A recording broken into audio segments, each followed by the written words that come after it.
டிட்டோவும் ரகசிய அருவியும். ஒரு வெயிலான அழகான காலை டிட்டோ தன் ஓடிலிருந்து மெதுவாக வெளியே வந்தான். அவன் சிவப்பு கண்ணாடியை தட்டி தட்டி சீரமைத்துக் கொண்டான். இன்று என்ன செய்யலாம் என்று தோன்றவில்லை. அந்த நேரம் வானிலிருந்து பென்னி பறந்து வந்தாள். வா டிட்டோ, ஒரு ரகசிய இடத்துக்கு பயணிக்கலாம். ரகசியமா? கொஞ்சம் பயமாக இருக்கே. நான் உன்னோடு இருக்கேன். அந்த இடம் மிகவும் அழகான இடம். வா போகலாம். டிட்டோ மனதில் சிறு தயக்கத்துடன் பென்னியை பின்தொடர்ந்தான்.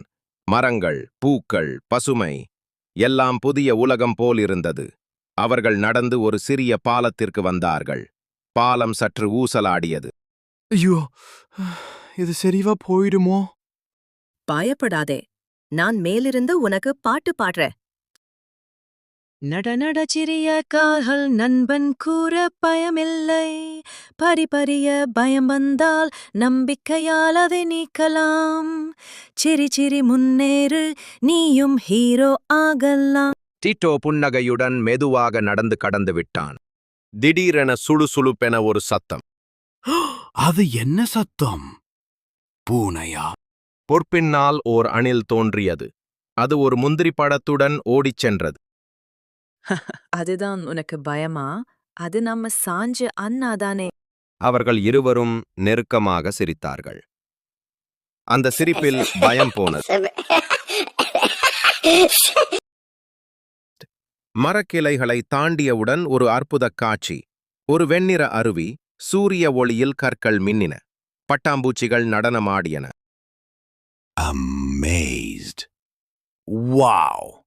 இதுதான் நான் வாழ்நாள்ல பார்த்த அழகான இடம்.